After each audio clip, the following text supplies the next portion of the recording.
more planting. Okay. Hey everyone, thank you so much for clicking yet another video, and welcome if you're new. My name is Teddy G, and this channel is all about me taking you guys along for the journey with me as I build this clothing brand, and also trying to drop some tips, tricks, gems, and all that good stuff.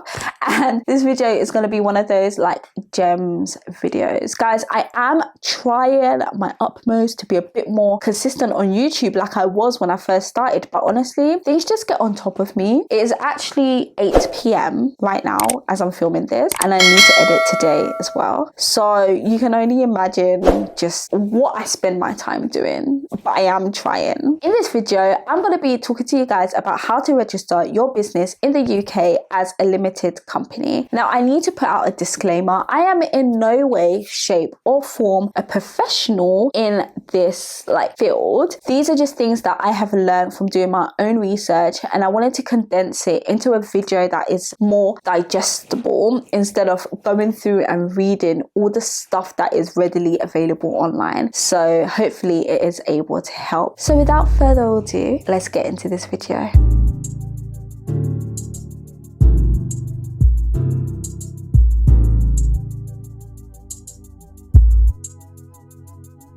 I would like to quickly take this opportunity to speak to you guys about Osome. They are experts when it comes to organizing your business account so that you don't have to worry about filing company records or paying your taxes on time. Now, if you're registering as a limited company, which is probably why you have clicked on this video, these are some of the things that you're gonna need to think about. Osome accountants, I love what they did there.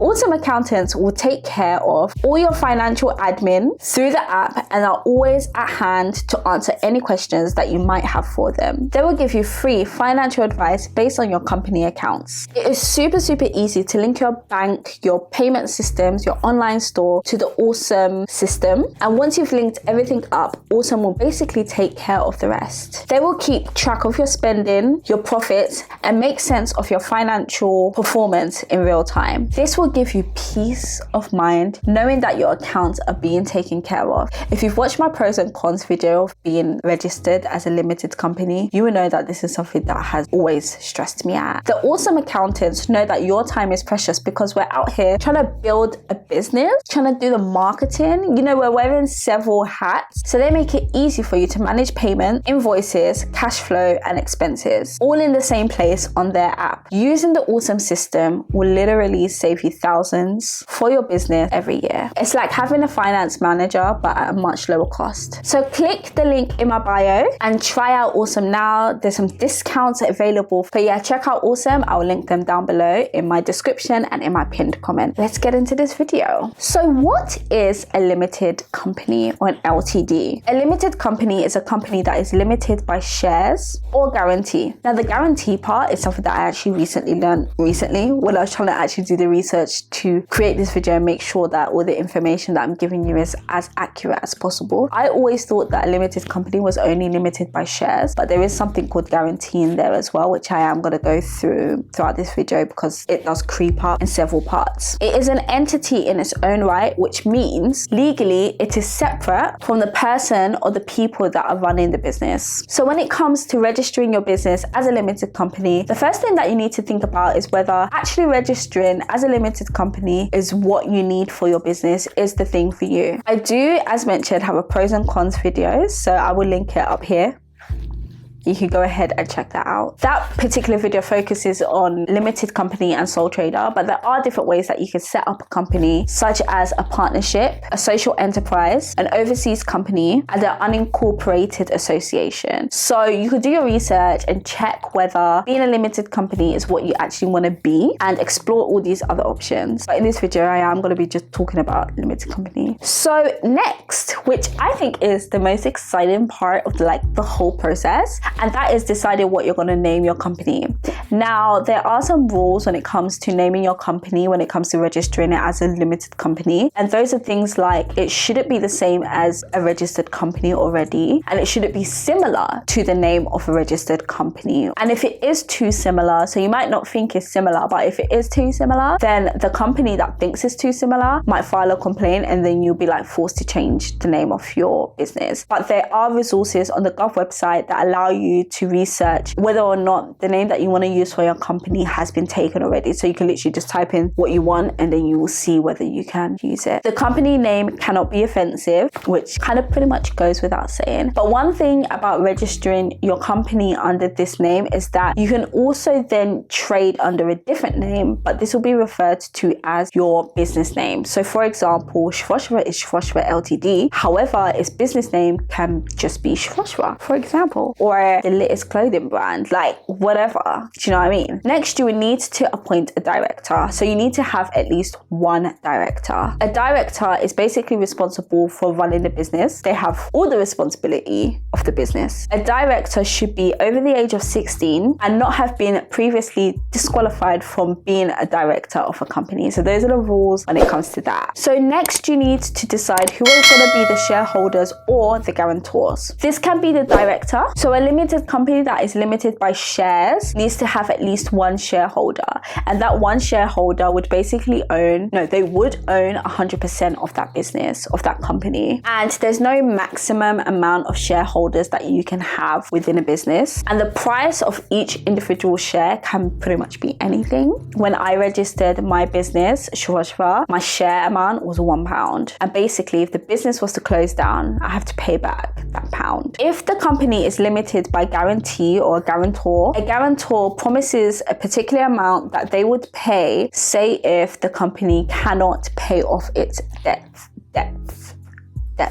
I can never say that word. Next, you need to identify anybody that has got significant control of the company. So people like this are people that have got possibly like more than 25% share in the business, or they can remove or replace or appoint a director within the business, or they have general like influence over the business. So you need to identify those people that have got significant control. If you register your business online, I don't know whether I'm saying this right, but a memorandum of association is automatically generated. Now, this is a legal statement which is signed by the initial shareholders or the guarantors agreeing that you're basically going to be forming this company. You will also need something called articles of association. Now, these are things that I learned just for this video, just so I can tell y'all. And these are basically rules about running your company. Now, you can write the rules yourself if you want, or you can use the standard articles that are available for you guys to use. If you write the rules yourself, you just have to upload them. So as a director, you are responsible for a lot. You're responsible for running the business. So you must keep records about the company and also records of your accounting and finances. You can be fined up to £3,000 or disqualified as a company if you don't keep your accounting like up to date. If I show you the letter that I read today,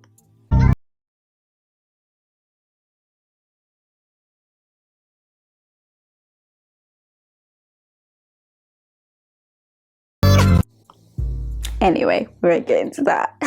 You also need to make sure that the information that Companies House has about your company is always like correct and up to date. Every year, you complete something called a confirmation statement, which basically almost forces you to do this. And I don't know whether that's the right way of saying it, but yeah, it gets you to do this. And it costs £13 to file each year or £40 by post. I don't know who'd be doing anything by post. Everything by post throughout this process is a lot more expensive. I'm gonna just circle back to more responsibilities of a director. So it's things like keeping on top of your sales, your expenses, your tax returns, reporting any changes, and making sure that you're keeping any shareholders up to date with anything that's like important and happening in the company that would basically affect them. And you need to pay your corporation tax. Moving on, when you register as a limited company, you need to register an office address, and this needs to be a physical address because this is where all written letters are going to be sent. It should also be within the same country that you're registering your business in. So say if you're registering it in Scotland, the office address needs to be in Scotland. The company address is available publicly on the public database, which I know a lot of people can be a bit funny about, but you can just go ahead and Google like office address across London, and there's like services out there that allow you to use their address as your registered address, and they would basically send you the letters that, like, for example, Companies House or HMRC would send. They will send them to you so that your actual home address is not on the public database. You would also need to choose a SIC, well, it's actually SIC code, and this basically identifies what your company does. On the Gov website, you are able to register for corporation tax at the same time as registering your company with Companies House. If you can't, you can go ahead and register this separately with HMRC, but you can only do this once you've registered your company. And once you register your company, you're going to get a certificate of incorporation confirming that the company exists, it's been formed. It will show the company number. Now this company number, guys, I didn't really think that, you know, it's important, but a lot of the time when you're using like some of these wholesale websites, they will ask for a company number, and this is the number that you'd be able to insert, and then they'll give you access to their wholesale websites. I don't know why they're a bit funny when it comes to just anyone using their websites. I guess I kind of understand, but yeah, when registering, you are going to need forms of personal information about yourself and the shareholders or the guarantors that are going to be, you know, within the business. And it costs £12 to register your business online. It costs a little bit more to register it by post. I feel like we've moved online now, and usually it would take 24 hours for your company to be formed. And that is basically the whole process. I really hope that this video has been helpful for you guys. Like I mentioned, these are just things that I have learnt over the few years, and obviously just before I filmed this video I did sit down and do a little bit more research just so I can condense it down, because I know it's long, like sitting and trying to read through all the things on the Gov website. But I will link the Gov website down below as well, just so that you have that as like reading material. And you know, if I've got anything wrong, feel free to correct me in the comments. Like, I don't mind, I can take criticism. And guys, please be sure to check out Osome for your accounting needs. Like I mentioned, the link will be in my description and in my pinned comment. And yeah, I really hope that this video has been helpful, and I will catch you guys in the in my very next video. Guys, you want to see the time? Focus. Trying to focus on me. Focus on the phone. Anyway, it's 8:30. I need to go home. So yeah, I'll catch you guys soon. Oh, I feel like I haven't said this in a while. Please guys, subscribe and like and share. Thank you. Bye.